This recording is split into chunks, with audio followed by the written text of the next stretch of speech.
अब भयभीत हो जाता है युधिष्ठिर कि महाराज फिर हमारी यज्ञ कैसे संपूर्ण होगी, होगी। एक संत है इधर, छोटी जाति में है, उसका सुदर्शन नाम है, नीची जाति वाले को सुपच कहते हैं। वाल्मीकि यानी भंगी के घर में जन्म है, और वो संत आवे तो बात बन सके। तो वो कहने लगा युधिष्ठिर के उधर हमने अर्जुन जी को भेजा था, उससे पूछते हैं वो कह के आए कि नहीं संत को। अर्जुन बुलाया, कहने लगा भाई आपने वहां कोई संत होंगे, उधर कह के नहीं आए उनको। हैं जी संत, पर वो तो अभिमानी बहुत है। की बात है? कृष्ण जी कहने लगे कि मैंने उनसे कहा था कि हमारी यज्ञ में चलिए महाराज, तो वो कहने लगे कि 100 यज्ञ का फल मुझे दे जो पहले, तब मैं थारे यज्ञ में भोजन पान चालू, क्योंकि तुमने इतने पाप कमा रखे से और उसके उपलक्ष्य में तुम ये धर्म कर रहे हो, भाई हम भोजन खाने नहीं जाए। तो आपने क्या जवाब दिया? मैंने ये जवाब दिया। भीम कहने लगे, तो भीम से कहा, तो उन्होंने बोला जी वो तो कहने लगा कि 100 यज्ञ का फल दे मैं जब चालू। मैंने कहा कि मारी तो प्रथम यज्ञ, और देख लियो थारी इच्छा होता आ जाओ, आपने तो उल्टी आंट लगा दी। तो कृष्ण जी कहने लगे संतों को ऐसे नहीं कहा करते, और या मेरे को बताना चाहिए था अपना आकर के कि कोई संत ऐसे बोला, मैं समाधान बताऊं। वो अजीब के बना, मेरे साथ चलो। खुद भगवान कृष्ण नंगे पैरा और 500 पांडु राजा 6 के 6 चले जाते हैं, और जाकर के उसमें क्या हुआ, वो सुपच सुदर्शन कौन था थोड़ा सा विवरण दूंगा। वो सुपच जो था वो सुदर्शन बंगी जाति में, छोटी जाति में, वैसे संत तो हम तो नहीं मानते जात को, पर जो फीत लागगी वह कहनी पड़े। वाल्मीकि महर्षि भी हो गए पर भी वाल्मीकि कहना नहीं छोड़ा उसका। तो वो कबीर साहब के शिष्य थे। अब प्रश्न उठेगा कि कबीर साहब और द्वापर में करुणा में नाम से आए थे कबीर साहब, वो उनके शिष्य थे और पूर्ण ब्रह्म परमात्मा सतपुरुष के उपासक थे। अब जैसे हम जिसके उपासक हैं उतना लाभ लेते हैं, जैसे डीसी से मेल हो रहा है तो डीसी ताई का लाभ मिल रहा है हमें, मुख्यमंत्री से मेल है तो मुख्यमंत्री ताई का हम लाभ ले रहे हैं, इसमें कोई शक नहीं, लाभ जरूर ले रहे हैं। और जिसका प्रधानमंत्री तो मेल हो रहा है वो न्याराय संत, वो सिफारसी न्याराय पाओगा। तो इस प्रकार वो पूर्ण ब्रह्म परमात्मा, जैसे आपको व्याख्या करी थी, ब्रह्म से ऊपर परब्रह्म और परब्रह्म से ऊपर पूर्ण ब्रह्म, उस पूर्ण ब्रह्म के उपासक कबीर साहब और अवतार कबीर साहब थे। कबीर साहब यानी करुणा में से नाम ले रखा था सुपच सुदर्शन ने। उस दिन जिस दिन कृष्ण भगवान और 5 वो पांडव उनको बुलाने के, आमंत्रित करने के लिए जाते हैं, तो कबीर साहब ने अपनी शक्ति से उस सुपच सुदर्शन को कहीं दूर भेज दिया किसी कामवश, और वहां उसका रूप बनाकर खुद बंदी छोड़ बैठ जाते हैं। भगवान कृष्ण जाते हैं, जाके लंबी दंडौत करते हैं जैसे हम करते हैं ग्रंथ साहब के सामने और संतों को। इस प्रकार 5वों ने जब कृष्ण भगवान ने दंडौत करी तो 5वां ने उनने भी करनी पड़ी। तो उठ कर कहते हैं, सुदर्शन जी कहने लगे कि कैसे आए त्रिलोकीनाथ इस गरीब की कुटिया पर। तो भगवान कृष्ण बहुत सात्विक और सतोगुणी प्रधान है, कहने लगे महाराज आपकी महिमा ने कौन जान सकता है, अब मैं आपको आमंत्रित करने आए हैं कि हमारी यज्ञ में चलिए। तो भगवान कबीर साहब कहते हैं, सुदर्शन कहते हैं कि भगवान कृष्ण बात ऐसे है कि ये भगत जी आया था 4-5 दिन हुए जब भीम का नहीं, क्यों भीम तो नारा पछाण में आवे। अग इसको मैंने कही थी कि भी मैं यज्ञ में जब चालूंगा मैंने 100 यज्ञ का फल दे दो। कि भगवान कृष्ण तो सारी जाने थे, ने बोले महाराज आप ही की वाणी है, क्योंकि जो कबीर साहब ने शास्त्र ईब लिखे हैं ये चारों युगा में लिखाए हैं जो के तो आपकी वाणी है कि संत मिलन को चालिए तज माया अभिमान, और जो जो पग आगे धरे ओहे यज्ञ समान। अब जितने भी भक्तात्मा, चाहे करोड़पति, चाहे कोई बड़ा अफसर, चाहे कैसा भी है गरीब, जो यहां से सतभाव से सत्संग समागम में आया है, अपने अहंकार अभिमान में त्याग कर, तो उसको एक एक कदम का फल एक यज्ञ के समान है। ये संतां की वाणी है। तो इस प्रकार कहने लगे महाराज आपकी वाणी है कि साध मिलन को चालिए तज माया अभिमान और जो जो पग आगे धरे वो है यज्ञ समान। ये सतगुरु आप अपने 100 यज्ञ ले लो और बाकी मारे दे दो जोड़ी में, हमारा भी उद्धार हो जाए। इतने विनम्र भाव से भगवान कृष्ण प्रार्थना करते हैं। ये मानता का सबूत होता है, जिसमें ज्यादा शक्ति और भक्ति होगी वो नम्र ज्यादा होगा, और जिसमें कम होगी वो उखड़ सुखड़ सा बोला करे, करड़ा करड़ा रहा करे। भगवान कृष्ण जो से बहुत विनम्र और 3 लोक के सबसे श्रेष्ठ सतोगुणी प्रधान। जैसे बरबू जी ने छाती में लात मार दी थी इनके, और फिर भी उनकी टांग पकड़ के बोले ए महाराज इसे बज्जर के और फूल के सी लात लागी कदे टूट ना गई हो, आपका दर्द तो नहीं हुआ? और मारे के साथ उसकी पकड़ के टांग मनुमान मरोड़ दे और गेलम गुत्थम गुत्था खुटम खुटा, नहीं, उन्होंने ऐसा नहीं किया। तो इतने विनम्र और सतोगुणी भगवान कृष्ण विष्णु जी है। तो कहने लगा मैंने इनसे कहा था कि 100 यश। अच्छा, फिर ने बोला भी बात तेरी ठीक से। प्रसन्न हो गए भगवान कबीर साहब और ने बोला वह चाल में चालना, और अपनी सुमरनी माला थी खुट्टी पर टंगरी थी। भीम ताई ने बोले भाई भीम एक सुमरनी ठा लाइए मेरी। अब भीम वो माला तारण जा से भीम पर माला नहीं उतरती उनकी, और पसीनम पसीना हो रहा। उस भीम ने नौका हाथी भगा दिए थे और वो आज तक गोटे नहीं आ लिए, और वह उस संत की माला नहीं उतरी।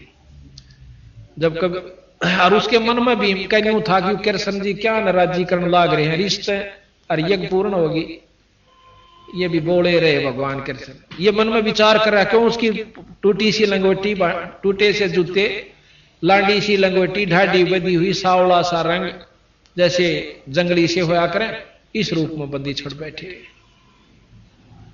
तने बोला रहा भीम मेरे में तक में शक्ति ना पर सुमरनी ना उतरती विरात्रे जान गया कि तो जाने से शर्मागत ले नाड़ कर ली, और महाराज ने उठ कर अपनी सुमरनी ठा ली, चाल पड़े।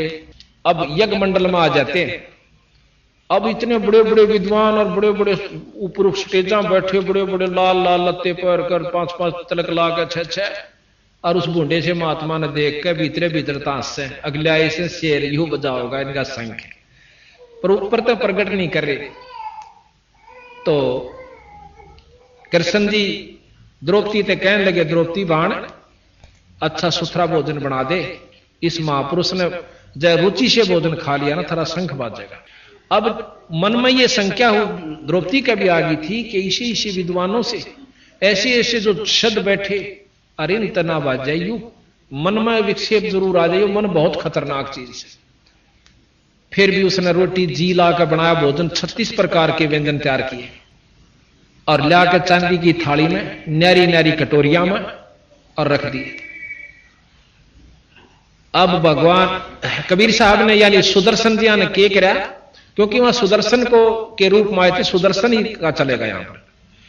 अब कई प्रमाण हम आपको बताएंगे, जैसे कि संत क्या कर देते हैं अपने भगत को उभारन खातिर। तो सुदर्शन जी ने के करा, वो सारी जो किसी में खीर था, किसी में हलवा था, किसी में किशमिश और कई प्रकार के पकवान बना रखे थे, 36 प्रकार के, वो सारे ज्यों के त्यों एक थाली में इकट्ठे कर लिए, थोड़े थोड़े जितने खाने थे, और उसकी खींचड़ी सी रड़ा ली, जैसे ने सारे गथोड़ में थोड़ दिए यानी रड़ा लिए। और द्रौपदी ने देखी बैठी बैठी अकमन इतने जी ला का भोजन बनाया से, और संत खाओगा और सराओगा, उंगली चाटेगा, इसने कदे खाई भी ना होंगे इसे भोजन। और जब उसने नो देखा कि मेरी तो 2 घंटे की आंख फुड़ाई चूल्हे आ गए दुम्मे में, और इसने जो है ना यू सारा जो है खिचड़ी बना ली, इसने स्वाद का भी ना बेरा, यू कित के शंख बजावेगा, यू गलीज, यानी मन बहुत को सुता के विचार करगी 1 सेकंड में कि इसने जो ना खान का भी ना बेरा, यू कहां के संत शंख बजावेगा, इसने लाए इसने पकड़ के, ये बहुत को सुता है। मन के मते ना चालिए, मन है पक्का दूत, और ले डूबे दरिया में फिर जात छूट। एक बार कुक्रम करवा दे, लठ बजवा दे, मुकदमा करवा दे, फिर भारा हो जाने का हमारा समझौता करवा दे। तो पहले कबीर साहब ने कहा पहले समझौता कर लो ने, 2 गाल दे दे, अपना कान बोच ले, 2 मार ले, जब भी सबर कर ले तो भी बढ़िया रहोगे उन मुकदमे आते हैं। और आज तक किसी की इज्जत ना रही सही ने, जो राज्य हो लिए वो भी आखिर में लठ बजा बजा कर मर कर कुत्ते की जुनी में जा ली। तो भाई द्रौपदी के मन में बहुत विक्षेप आ गया। तो क्या किया उस संत ने, सुदर्शन जिया ने 5 बार वो भोजन खाया, 5 ग्रास में वो खा गए सारे को, और 5 बार शंख ने आवाज करी। अब युधिष्ठिर बहुत प्रसन्न हुआ कि महाराज जी मौज होगी, शंख बाज गया। कृष्ण जी ने बोले ना इब्बा नहीं बजा भाई, ये तो अखंड बजेगा और स्वर्ग तो इसकी धुन जागी, इतनी प्रेम से बजेगा यो, और जब यज्ञ संपूर्ण होगी। अब युधिष्ठिर का फेर मुंह उतर गया, अकीब किसने ढूंढ कर लाएंगे। भगवान कृष्ण कहने लगे कि ना और कुछ नहीं ढूंढना, इस संत के बराबर 3 लोक में कोई शक्ति नहीं। को वर्णन कर रखा गरीबदास जी ने कि इस वाल्मीकि के वो वाल्मीकि ने जिसने गीता लिखी थी ना, ये रामायण लिखी थी, वो वाल्मीकि जो भंगी के घर में जन्म होने के नाते से उसको वाल्मीकि कहा गया। सुदर्शन भी कहा, सुपच भी कहा, सुदर्शन नाम था वैसे सुपच भी कहा। नो बोले इस वाल्मीकि के बाल सम, इस सुदर्शन के बाल सम ना ही 3 लोक, ये इतनी शक्ति का संत है। पर ना जच्चे तनो बोला द्रौपदी तेरे मन में कोई कमजोरी आई से, और नौकरी इसके 5 धोकर पी ले, जब थारी यज्ञ संपूर्ण होगी, और ना फिर मन में मत ना कहिए। अब कहते हैं गरीबदास जी महाराज कबीर साहब के द्रौपदी ने उस बूढ़े से संत की 5 धोए चरणामृत लिया, और फिर देखे जब आधा द्रौपदी ने पी लिया ना, जब कृष्ण भगवान ने बोले द्रौपदी देखे मेरे मन ने दे दे थोड़ा सा, आधा उस चरणामृत को भगवान कृष्ण ने पिया, उस सुदर्शन के चरणामृत को। यहां गरीबदास जी महाराज कहते हैं चूड़े का चरणामृत लिया वो कृष्ण चंद्र करता रहा कि उस अनंत कोट ब्रह्मांड के परमात्मा सतपुरुष के नुमाइंदे कबीर साहब के शिष्य उस चूड़े का, जिसने हम वाल्मीकि और भंगी और नीच जाति का कहते हैं, संता का नीच नहीं जात नहीं है। गरीबदास जी महाराज कहते हैं ऊंच नीच इस विध है लोई, और कर्म कुकर्म कहां में दोई। बूढ़े काम करनिया, नीच काम करनिया चाहे ब्राह्मण जाति का वो नीच है, और अच्छे काम करनिया चाहे समाज उसके क्या की फीत ला रहा है वो ऊंच है। ये बसंता के लक्ष्य बताने की विधि है। तो उस समय वो शंख जो ही चरणामृत लिया तो वो शंख अखंड बाजता है बहुत देर तक, और स्वर्ग तक उसकी झनकार सारी पृथ्वी पर घूम जाती है जब वो यज्ञ संपूर्ण होता है। तो उस भगत ने यह भी प्रश्न किया मेरे से, नकलोई गांव का है वो, कहने लगा जी ये बात मेरे समझ में नहीं आ रही थी कि वो सुपत सुदर्शन ईसा क्या होगा जिसने कृष्णता ही कोई फेल कर दिया। ऋषि इसी विद्वान बैठे थे, सारी महाभारत को फेल कर गया वो तो नायक वो था सारी उसका, जिस जो किसी से काम नहीं है उसने करके दिखाया। वो क्या चीज थी मैं सारा जा लिया था भाई, जो जिसने कृष्ण से भी सुपीरियर शक्ति थी तो वह कौन चीज थी। पर ने बोला सब टाल मटोड़ कर जाते, और मैं कहा भाई ये प्रमाणित शास्त्र है कबीर साहब का, गरीबदासियों का, जिन्होंने महाभारत जो की दो लिखती, गीता नो की नो लिख रखी इसमें, तो क्या वह ये भी झूठ लिख सकते हैं? क्या जरूरत है उन्हें इस झूठ को झूठ लिखने की, सच को झूठ लिखने की या झूठे लिखने की? फिर तो सारे शास्त्र गलत से भी, फिर तो सारी झूठ से शास्त्र में भी। अगर आप इस शास्त्र को गलत कोई मानना कि ये गलत से, तो फिर ये सारे गलत से। और नहीं, हम सारा को सत्य मानते हैं, ये भी सत्य है और ये भी सत्य है। अब जो किसी में ज्ञान है कि दिल्ली तक के ये स्टेशन आवे हैं और आप भी जा रहे हैं मैं भी जा रहे हैं यहां से दिल्ली, दोनों आगे सही मिले हैं, और हम आगे कलकत्ते ताई नहीं गए, और वही आदमी फिर बतावा कलकत्ते ताई ये स्टेशन हो रहा है, क्या वो झूठ बोलेगा? नो कह मैं जा कर रहा हूं और ये स्टेशन लागा, जब यहां तक कि हमारे सारे मिल गए तो अगले भी सत्य है, पर हम ना गए हैं, नहीं मानते, वो हमारी कमजोरी से। जब 4 वेद 6 शास्त्र 18 पुराण 11 उपनिषद महाभारत गीता रामायण वो ज्यों की तो इसमें लिखी गई, और उसके बाद बताया कि भी एक परमात्मा और सजिशन तुम भूल रहे, 3 परमात्मा 3 लोक के मालिक, इससे ऊपर ब्रह्म जिसको निरंजन वेद ब्रह्म कहते हैं, ब्रह्म से ऊपर पर ब्रह्म है। आप पार ब्रह्म की बहुत स्तुति सुनी होगी। जब दादा और परदादा 2 नाम से तो व्यक्ति भी 2 से, और परदादा उस बाप थे थोड़ा दादे थे भी बड्डा से, यानी उसका बाप से। इसी प्रकार हम ब्रह्म को अर्णों का वो पार ब्रह्म से, ये अनजान आदमी बंडा सके कि ब्रह्म और पार ब्रह्म एक चीज से। मंत्री प्रधानमंत्री में अगर अंतर कोई नहीं जानता वो तो नहीं मान लेगा कि एक चीज से, पर हम नहीं मान सकते जिनको ज्ञान है। तो ये बंदी छोड़ने ये कहने की कोशिश की है कि ब्रह्म तक का ज्ञान ये 3 लोक के शास्त्र सारे देते हैं, उसमें मुसलमानों के भी आ लिए और अपने हिंदुओं के भी आ लिए, क्रिश्चियनियों के भी आ लिए, जीसस क्रिस्ट की भी जो स्टोरी है वो यहीं तक का ज्ञान है। अब इस 3 लोक के, और फिर लोग तो और भी गणे मानना, हम खुद मानते हैं कि लोग तो बहुत गणे हैं, शास्त्र बताते इस प्रमाण को दे रहे। और फिर हम लोग हैं कि किसी से हमने बात की, बोला शंकर भगवान या विष्णु भगवान का जो उपासक होता है वो नौका यू ए ब्रह्म से और यू ए पार ब्रह्म से। अब भाई डीसी ने को मुख्यमंत्री या तक डीसीएस है, मुख्यमंत्री नहीं हो सकता। जब 3 लोक के का, या तो फिर शुरुआती से सारे शास्त्र ने कंधे पांदे अनंत लोक ब्रह्मांड के परमात्मा है। जब शास्त्र 3 लोक के कह राम लोग ना यू अनंत लोक के ब्रह्म, तो या देखो जितनी इनमें शक्ति है वो गरीबदास जी ने इन शास्त्रों तक ज्यादा वर्णन कर रखा है राम और कृष्ण की, कि जितनी इनमें शक्ति है 3 लोक के भगवान में वो तो वर्णन भी नहीं कर पा रहे ये शास्त्र, और इन्होंने कर रखी है। लेकिन इनसे ऊपर एक और शक्ति है ब्रह्म, और ब्रह्म से ऊपर पर ब्रह्म। ये ब्रह्म के अवतार है तीनों, ब्रह्मा विष्णु महेश, यानी ब्रह्म से उत्पन्न हुए। ब्रह्म ज्योत निरंजन है, ज्योत निरंजन काल है, संतों ने बताया। ज्योत निरंजन जो हम जाप करते हैं ये काल तक का जाप है, वेद उसको ओम जाप कहते हैं, और संत जो है उसको ज्योत निरंजन, अलख निरंजन। नाथ परंपरा के संत हमने देखे जाकर मोगरा खड़का कर अलख निरंजन, तो वही अलख निरंजन, वही ज्योत निरंजन, वही ब्रह्म, वही ओम ओंकार, वहीं तक का ज्ञान। इससे ऊपर ब्रह्म, ब्रह्म से पार ब्रह्म, पार ब्रह्म से ऊपर पूर्ण ब्रह्म। पूर्ण ब्रह्म के अवतार कबीर साहब आए हैं। अब ये शास्त्र ज्ञान दे, वो भी ज्ञान हमें शास्त्रों से हुआ, घर का तो नहीं किसी का। ये शास्त्र आपके पास रखे हैं, और ये भी शास्त्र है जो लिपिबद्ध किया गया। ये तो 600 वर्ष पहले का शास्त्र है, ये लाखों वर्ष पहले के भी हम सत्य मानते हैं, रह भी सत्य। और ये तो 600 वर्ष पहले का लिखा हुआ शास्त्र है, कोई जो भी नहीं। और गरीबदास जी ने लिखा हुआ तो हमारे पास हाथ से मौजूद है, कोई ने सोचा बाद में मिला लियोगे झूठी साची। कई भाई न कहो हम रामायण में गोपाड़ पेल रखे, गोपाड़ तो उनको है जिनको ज्ञान नहीं। शास्त्र में गोपाड़ पेलन की कोई जरूरत नहीं थी, क्या आवश्यकता थी उन संतों को इसमें गोपाड़। उस समय की जो परिस्थितियां थी आज हम मान ही नहीं सकते।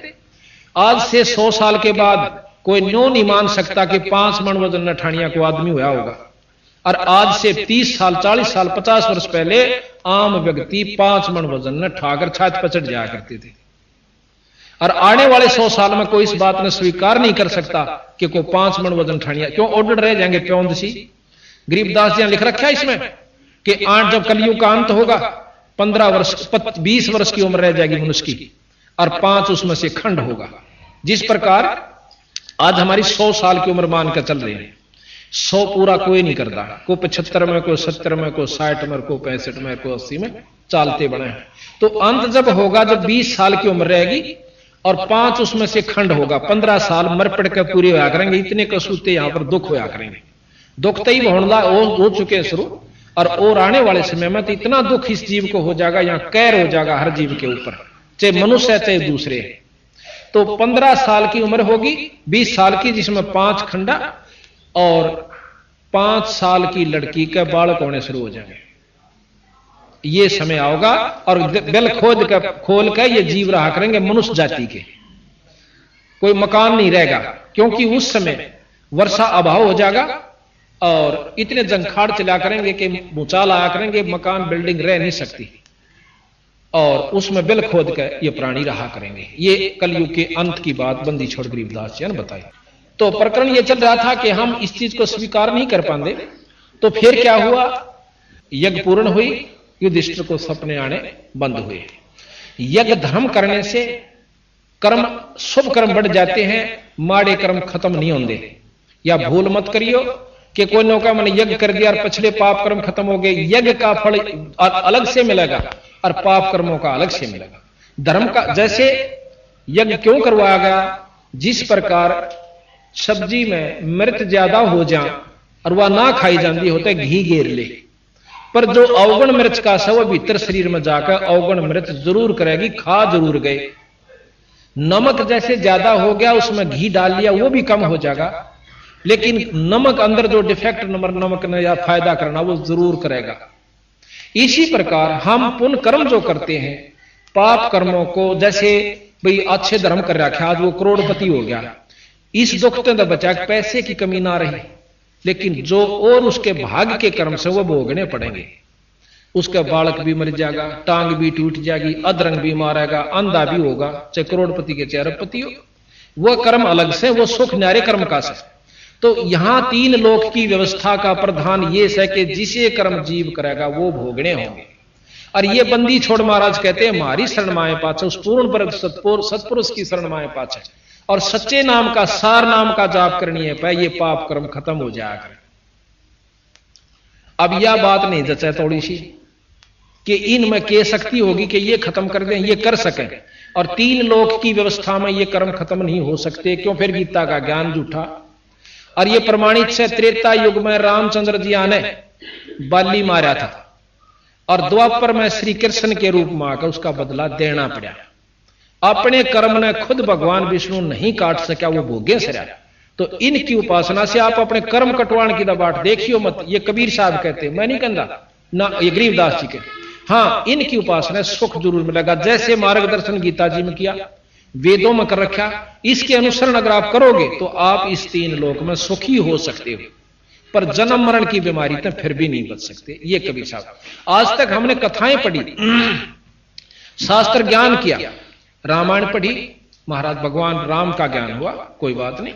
और इष्टवादी होकर के हम उसके, जैसे भगवान कृष्ण जी ने कि हम लीलाएं पढ़ते हैं, उसमें कई ऐसी लीलाएं भी हैं जो कि आम व्यक्ति उसको स्वीकार नहीं करता और अच्छा व्यक्ति नहीं मानता, लेकिन हम उसको गलत नहीं मानते। तीन लोक के जो परमात्मा होगे वो जो चाहे सो कर सके। कहते हैं गरीबदास जी के सैंस गोपी का भोग कै फेर जती कह लाया, और ऐसे त्रिभुवन राय हैं एक जाके पाप लगानी, ऐसा त्रिभुवन राय। कृष्ण भगवान 16,000 गोपिकाएं के साथ भोग विलास किया। अब कई भाई कहे ऐसे कि जब वो इतने खोटे कर्म करा करता क्या कहा भगवान। अब इस बात में हम नहीं पढ़ते, वो भगवान तो वो था ही, तीन लोग के उपासक थे परमात्मा, और लीलाएं ये सारी सत असत माननिया अपनी कमजोरी में से। अब हमने उस ज्ञान को मिलाना है कि कहां तक कौन सा ज्ञान हमें श्रेष्ठ और कहां ले जाएगा। अब क्या हुआ कि बाली जोश है त्रेता युग में मारा रामचंद्र जी ने, विष्णु अवतार जी ने, और फिर द्वापर में बालिया झिमर ने भगवान कृष्ण के पांव में भाल मारा तीर, और भगवान कृष्ण अपने शरीर को छोड़कर और लोक में जाने लग गया। जब वो स्वर्ग में जाने लगा उस समय उसने अपने 5 प्रिय भक्तों को, पांडवों को बुलाया। सबने कहा कि महाराज ये क्या हो गया, जुल्म हो गया, किसने मार दिया, ला उसको अभी खत्म कर देते हैं। कृष्ण जी ने बोले ना, जो हो गया यूं तो होना था भाई।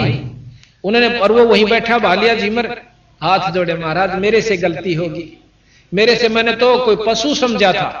भगवान कृष्ण के पांव में एक पद्म का निशान था जिसमें बहुत चमक होती है, और मैंने वो पांव पे पांव रख के ऐसे महाराज लेटे हुए थे किसी वृक्ष के नीचे, और उसके जो फुंगड़ों में कह, झुरमटों में कह, उसने सोचा कोई मृग बैठा है इतनी मोटी आंख वाला, और उस आंख समझ के उनके पांव में तीर मार दिया। तो कहे महाराज मेरे से गलती हो गई, क्षमा कर दे, मैं पापी जीव हूं, मैंने नहीं पता था भगवान है। नो बोला ना भाई गलती नहीं हुआ करती। भगवान कृष्ण ने उसे बताया कि ना भाई तेरा मेरा पिछला हिसाब किताब था, मैं रामचंद्र था और मैंने आप अपने स्वार्थ वश लाओ परमार्थ वश लाओ कुछ भी बात बनाकर मैंने आपका वध किया था। आपने पूछा था कि मेरा बदला कब दोगे, क्योंकि तीन लोक के अंदर अदला बदला जरूर है। तो मैंने कहा था कि भाई त्रेता युग में, द्वापर युग में दूंगा। तो मैं अपना आज बदला दे चुका हूं और कोई तेरी गलती नहीं। अब युधिष्ठिर भी वहां सुन रहे थे और अर्जुन भी वहीं खड़ा था, सारे खड़े थे। फिर वो बालिया झिमर चला जाता है, बालिया झिमर चला जाता है। फिर कृष्ण भगवान कहने लगे अभी पांचों मेरी बात ध्यान से सुनो। पांचों पांडवों से कहने लगे क्या अर्ज है महाराज कि तुम पांचों भाई हिमालय में जाकर तप करो, पांचों जने जाकर हिमालय में तप करो और अपने शरीर को वहां खत्म कर दो, गाड़ दो, गड़ा दो। अब अर्जुन प्रश्न करता, युधिष्ठिर नहीं बोलता। न बोले महाराज के कारण हो गया, हम अपने शरीर को हिमालय में क्यों गड़ाएं, के कारण से? तो वहां कहते हैं भाई सत्संग में बात नहीं करें, कोई ध्यान से सुनो, जितनी देर सुनो, और आप नहीं अच्छी लगती तो आराम करो जाकर के, या नहीं बोलना किसी ने। तो युधिष्ठिर जी कहने लगे, अर्जुन प्रश्न करता कि महाराज हम हिमालय में क्यों गड़े जाकर, हमें कोई कारण बताओ कि आपने जो महाभारत में पाप कर्म किए हैं वो आपके समाप्त नहीं हुए, अपने शरीर को कष्ट दे करके वहां गाड़ दीजिए और आपके ये पाप कर्म कम हो जाए। अब वहां कबीर साहब कहते हैं कि अर्जुन ने हाथ जोड़कर कहा कि भगवान, आपने गीता में सबसे पहला यही कहा था कि आपके ऊपर कोई का पाप कर्म लागू नहीं होंगे, और ये हमने फिर आप यज्ञ करी, उस समय भी आपने कहा था यज्ञ कर दो आपके पाप कर्म खत्म हो जाएंगे, 2 बार यज्ञ करी, और तीसरी बार आप फिर कहते हो कि वहां पाप कर्म गड़ जाओ सारे और तब करो आप खत्म हो जाएंगे। कहते भगवान आपकी लीला हमें समझ में नहीं आई। अब कोई बात नहीं, समझ में ना आई आप ये काम करो। अब ज्यादा बोलने की हिम्मत नहीं होती क्योंकि बहुत विद्वान थे, भगवान अपने 100 लोग को चला जाते हैं। अब कबीर साहब कहते हैं यहां तक के तो ज्ञान शास्त्र देते हैं, अब आगे का मैं बताऊं। 5 पांडव हिमालय में गड़ जाते हैं, युधिष्ठिर जो है केवल उनका पंजा गड़ता है, वो शरीर अपने पिता के पास चले जाते हैं। ये 5 कौन थे? युधिष्ठिर धर्मराय का लड़का था, जो लेखा जोखा करता धर्मराज, उसका पुत्र था।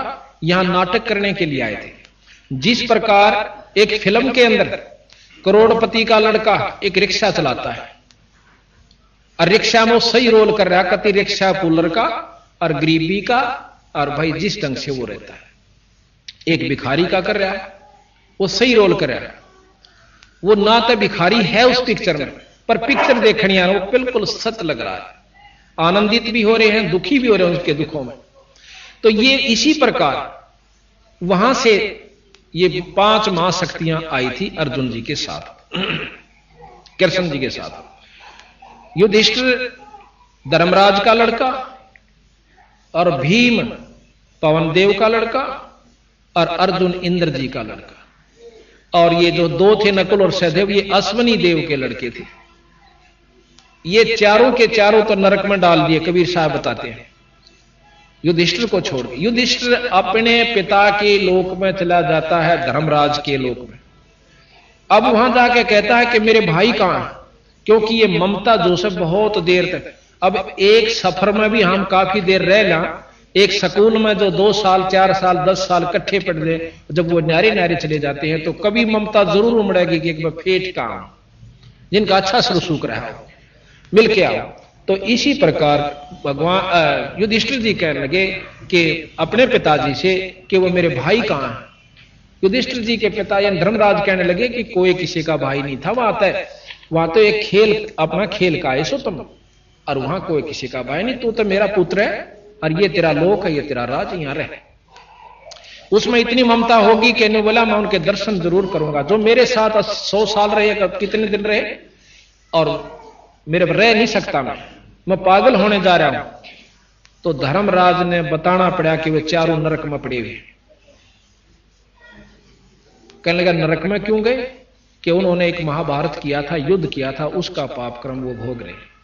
अब युधिष्ठिर जी कहने लगे उनका कोई समाधान हो सकता है? हो सकता है।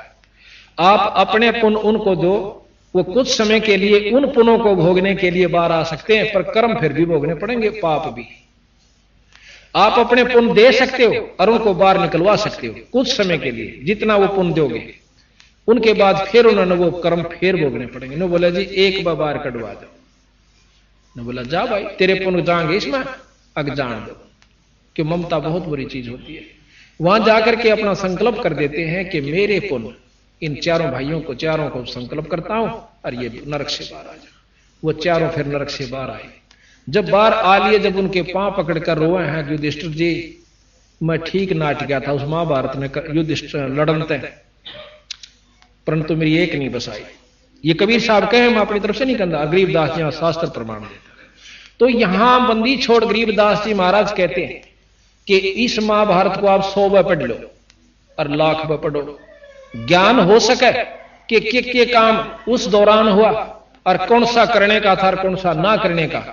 आज गीता जी की कसम खा के और कोर्ट में कई सालों तक और हाथ दिया जाता है कि मैं गीता जी की कसम खाता हूं। क्यों? हमारा श्रेष्ठतम, हिंदुओं का श्रेष्ठतम यह ग्रंथ है, और जो गीता जी की कसम खा ले वो नरक में जा सकता।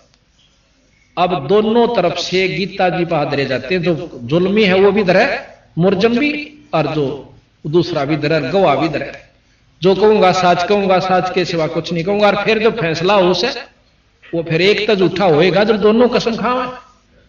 तो भाव ये से कहने का हमारा कि यहां जो सबसे श्रेष्ठ ज्ञान गीता जी का, अब इसको लीजिए।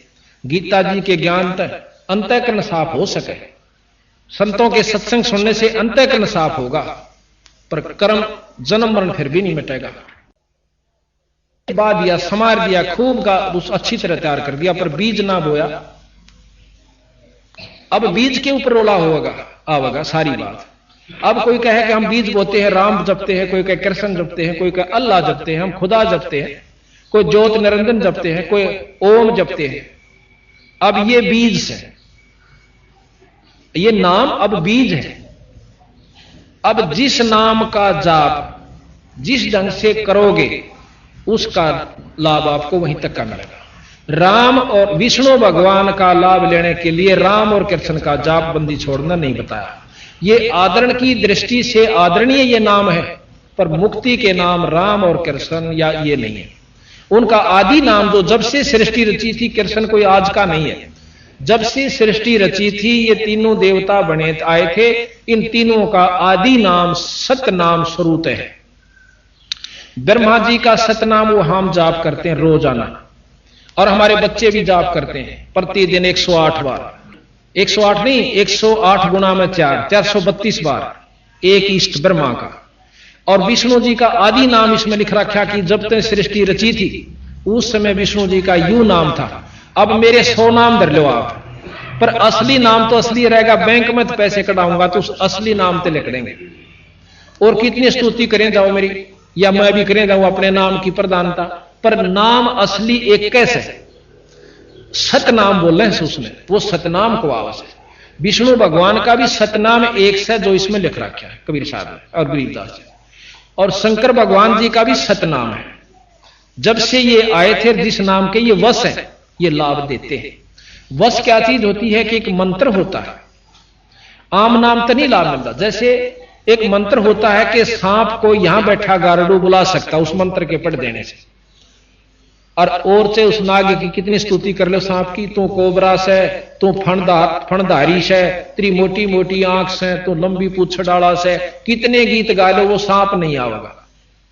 और वो मंत्र बोल दो, कति स्तुति ना करो, वो वश है उसके, वो टुड़क टुड़क वहीं आ जाएगा। इसका प्रमाण है, एक बार कहते हैं युधिष्ठिर राजा परीक्षित जब शरीर छोड़ गया सांप के डस जाने से, उसकी पुत्र जन्मेजय ने एक अश्व में एक यज्ञ करवाया।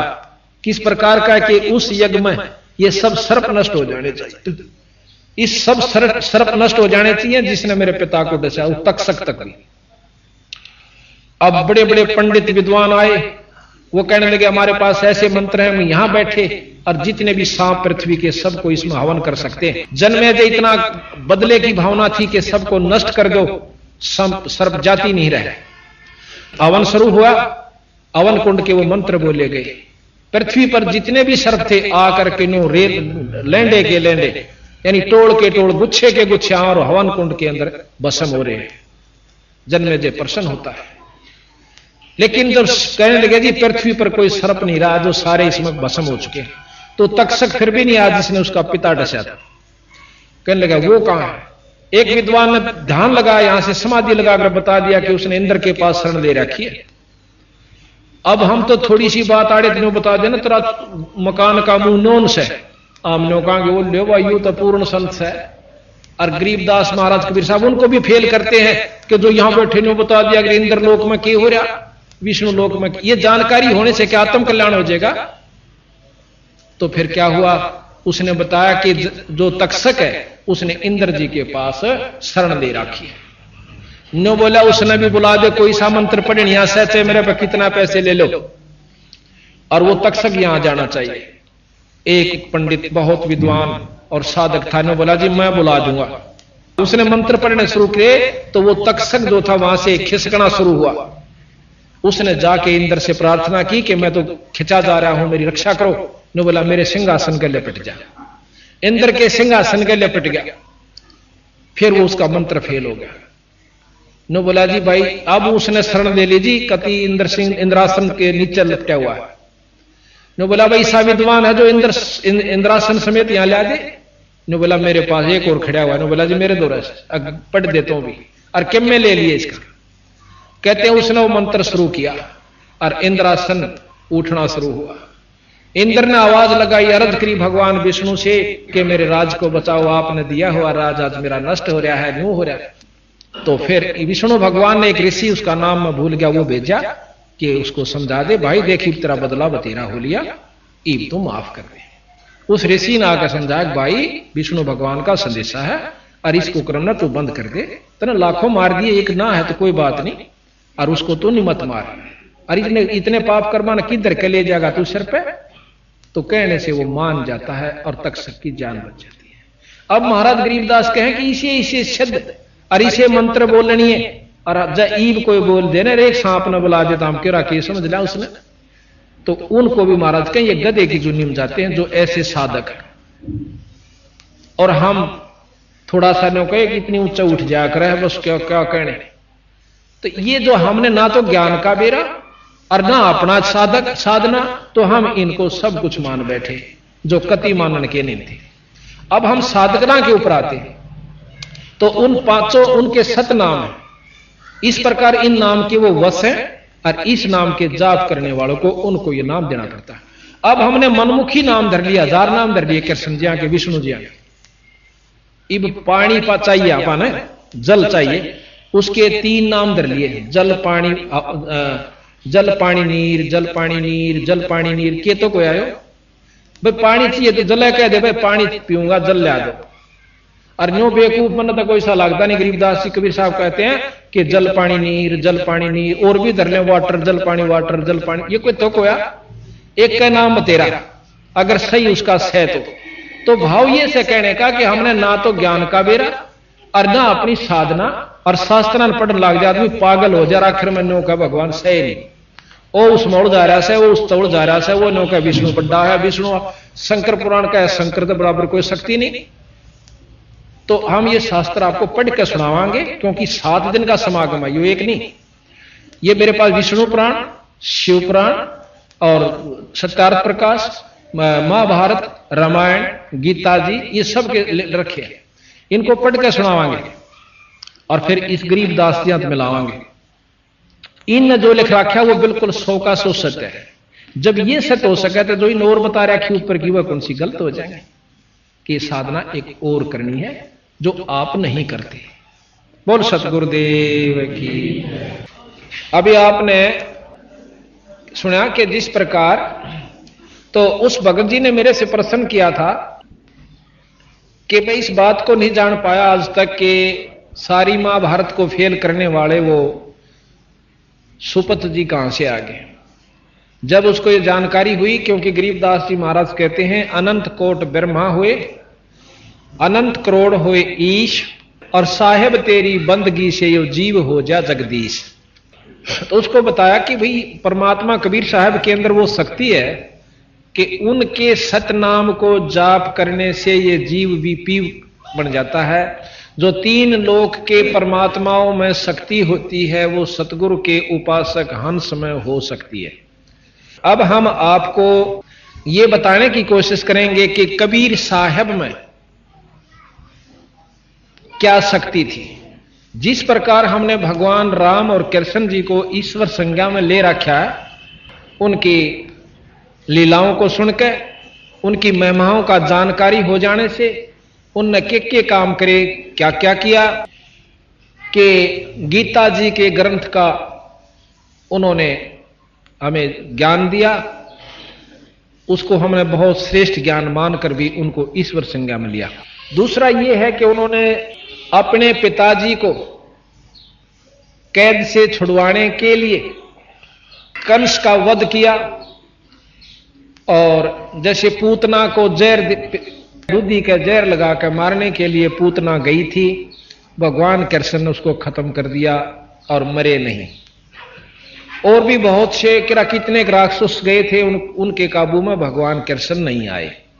इन शक्तियों की जानकारी हो जाने से, लीलाओं के ज्ञान से हमने उनको ईश्वरीय संज्ञा में ले लिया और इसमें कोई शक नहीं। इसी का प्रमाण बंदी छोड़ कबीर साहब तथा गरीबदास जी बतावे हैं कि ये तीन लोक के परमात्मा थे।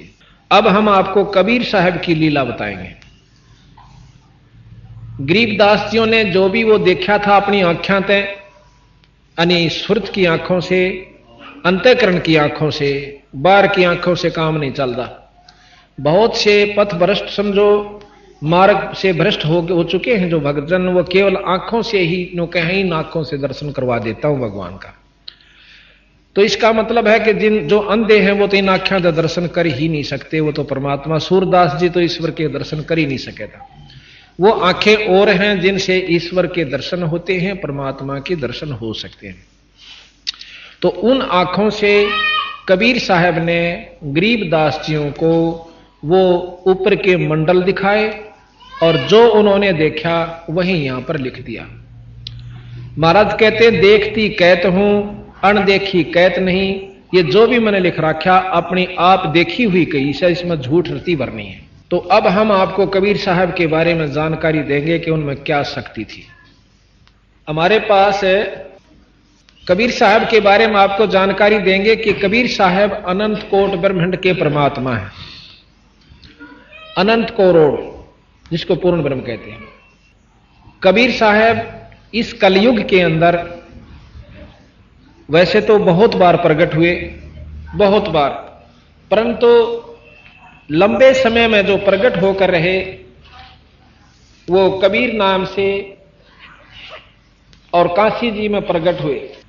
विक्रमी संवत 1455, विक्रमी संवत 1455 में जेठ उतरते की पूर्णवासी पूर्णमासी के दिन बंदी छोड़ कबीर साहब काशी से लगभग 2.5-3-4 किलोमीटर की दूरी पर एक लहर तारा तालाब है, उसके अंदर अपने सब इच्छा से अपने सतलोक से आकर और एक कमल के फूल के ऊपर प्रकट हुए।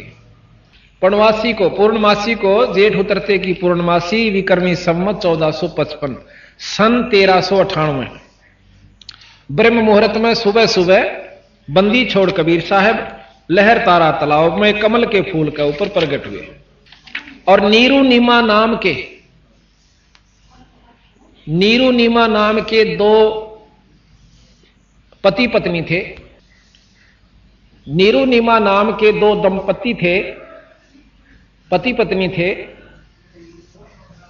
वो पहले ब्राह्मण थे जाति से। ये आप सामने देख रहे हो, ये बंदी छोड़ कबीर साहब है।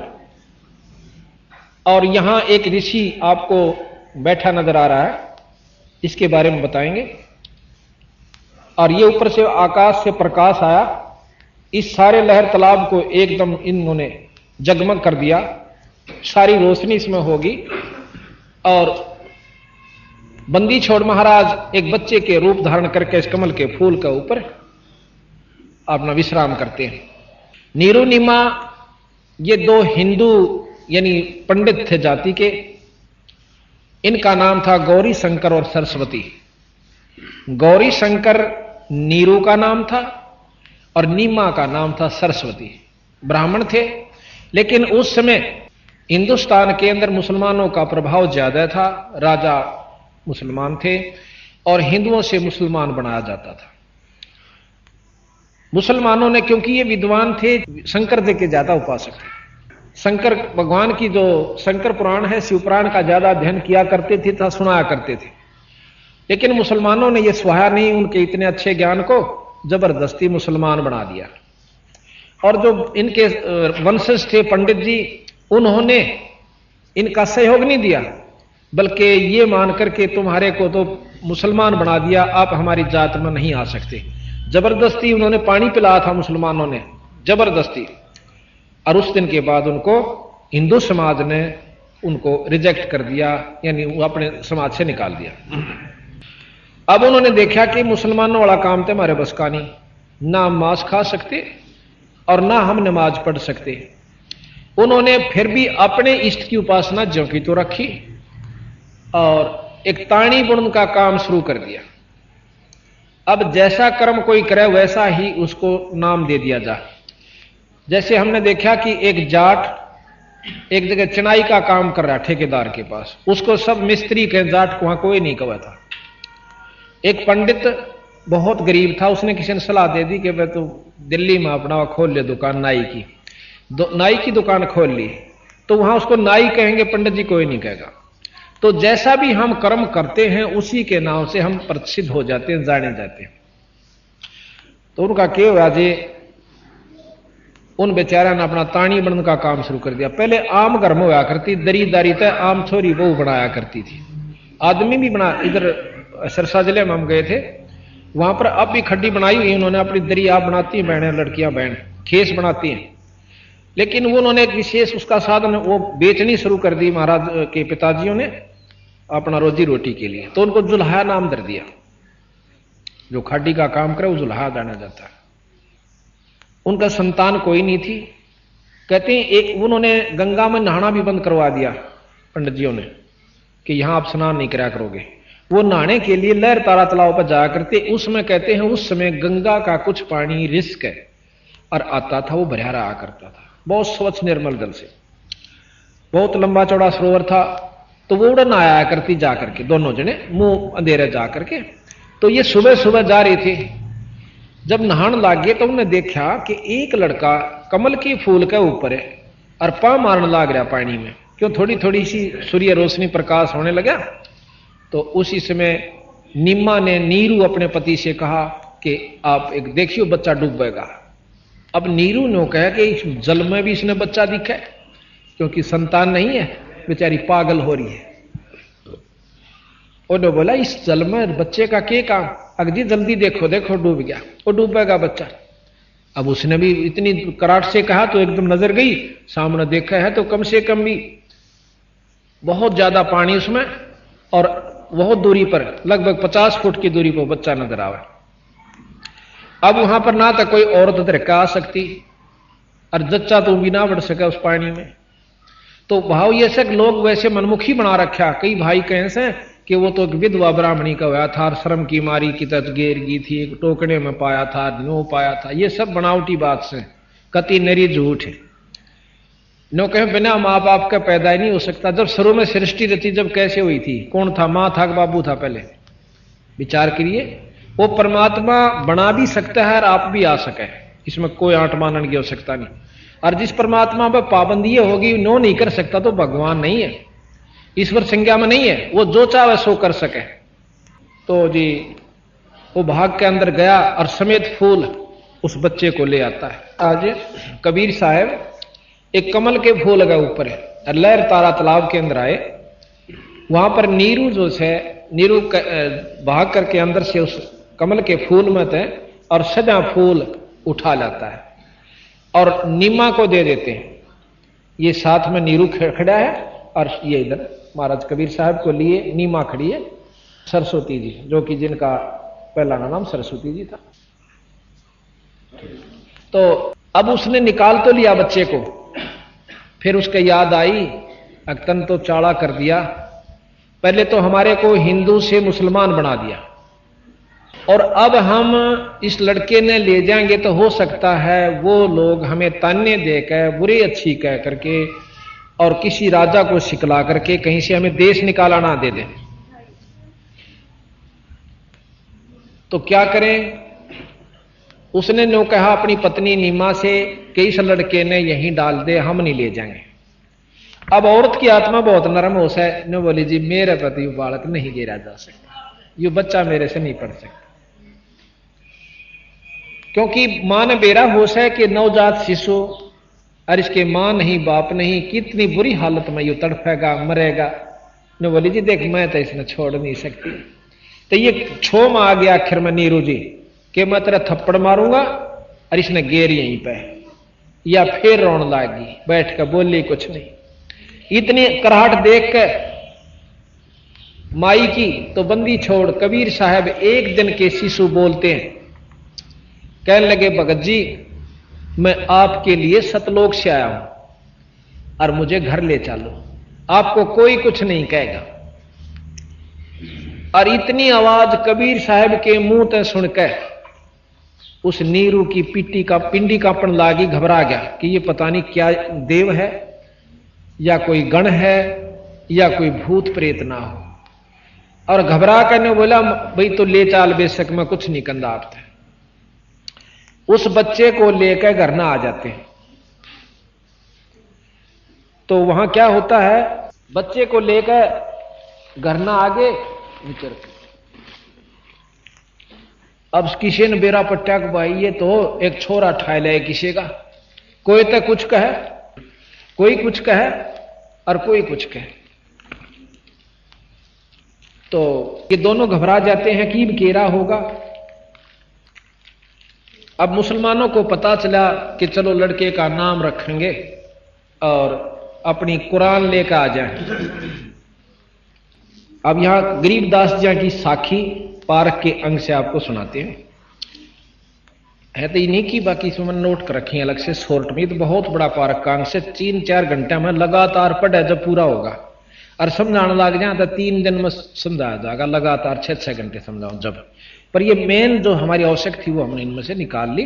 बाकी उन्हीं की कोई उर्दू में कोई किसी भाषा में, उन्हीं को प्रमाणित महाराज ने सब भाषाओं के लिए कर रखे।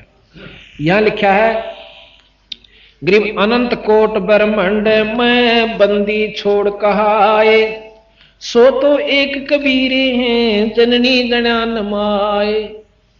वो तो एक बंदी छोड़ कबीर साहब है, ना किसी मां के पैदा हुए ना किसी जननी के हुए।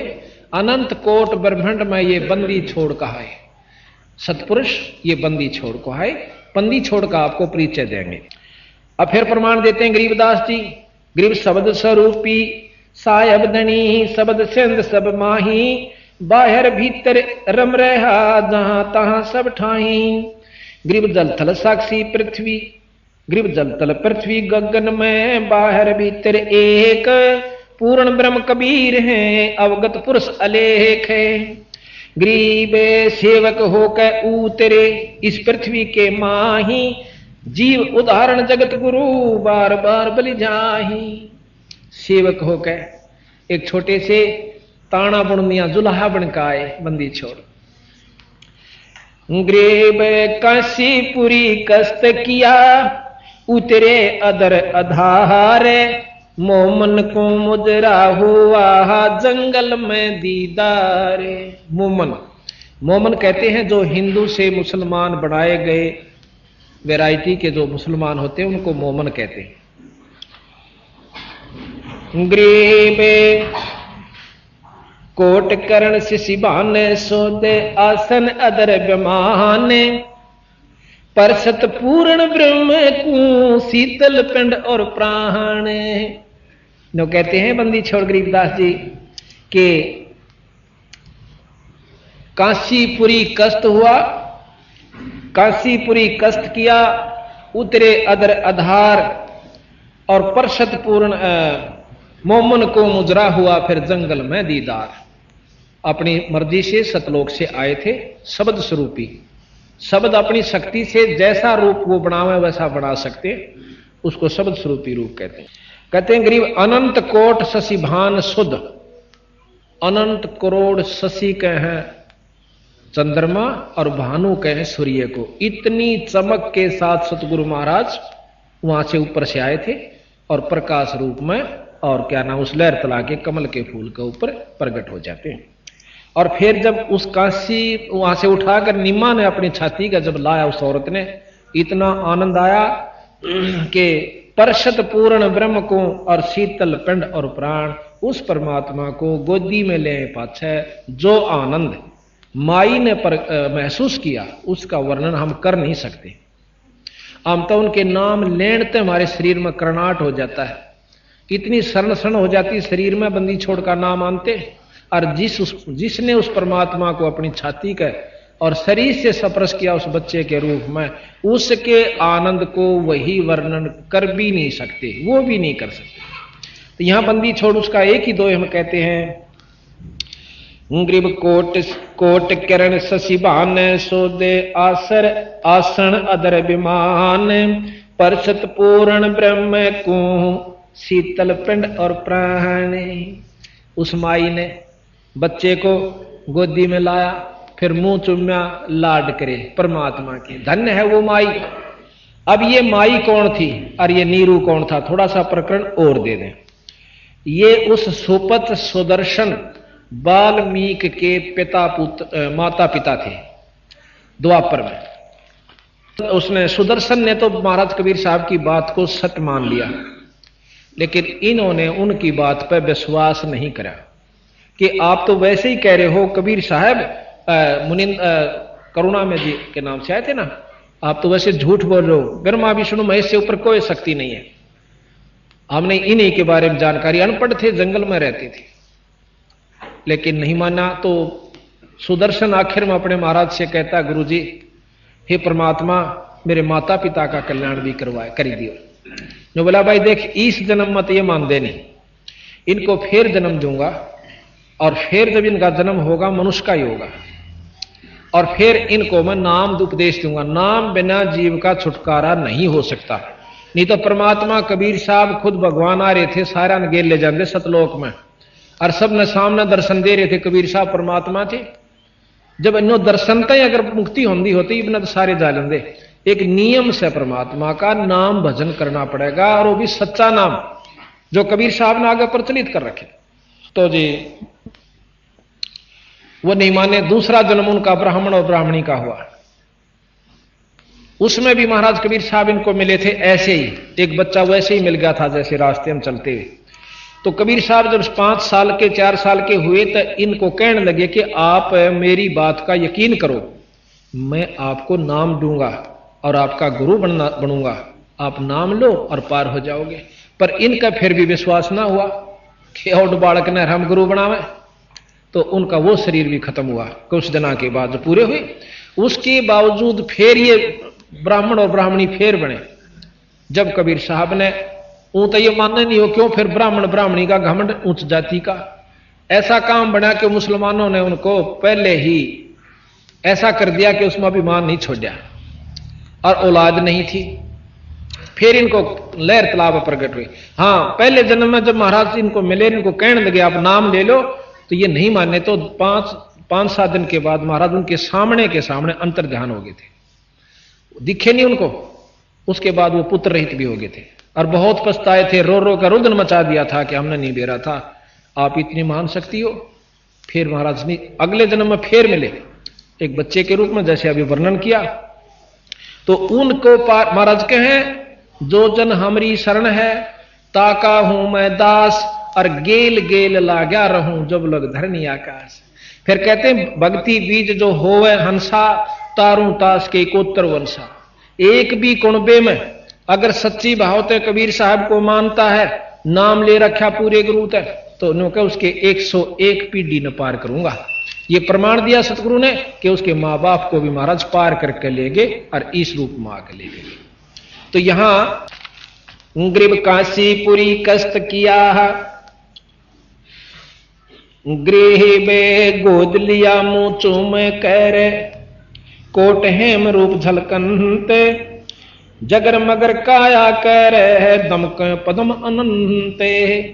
हेम रूप जैसे हेम कहे बर्फ न, और स्नो व्हाइट का आकर बहुत कति बर्फ के साथ सफेद, इतना बंदी छोड़ का चमकीला शरीर था। कहते हैं गरीबदास जी महाराज, गरीब गोद लिया मुख चूम कर, हेम रूप झलकंत, जगर मगर काया कर दमक पदम अनंत। गरीब काशी उमटी गुल भया, मोमन का घर घेरे, कोई कह ब्रह्मा विष्णु है, कोई कह इंद्र कुबेर। जब बंदी छोड़ के इसे सुंदर शरीर में छोटे से बच्चे के देखा, को तनो कहे तो ब्रह्मा के शादी कैसे इतना तेज हो मैं बच्चा, कोई विष्णु, कोई इंद्र, कोई कुबेर, और कोई कहे तो कोई देवता से। गृह में कोई कहे ये वरुण है, कोई कहे वरुण धर्मराय है, कोई कहते है ईश, 16 कला सुभान गति, कोई कहे जगदीश।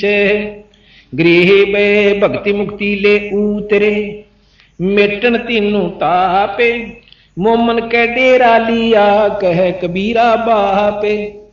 भक्ति और मुक्ति लेकर आए और तीनों तापों को मिटने के लिए बंदी छोड़ कबीर साहब के नाम में वो शक्ति है कि वो 3 ताप को नष्ट कर देता है।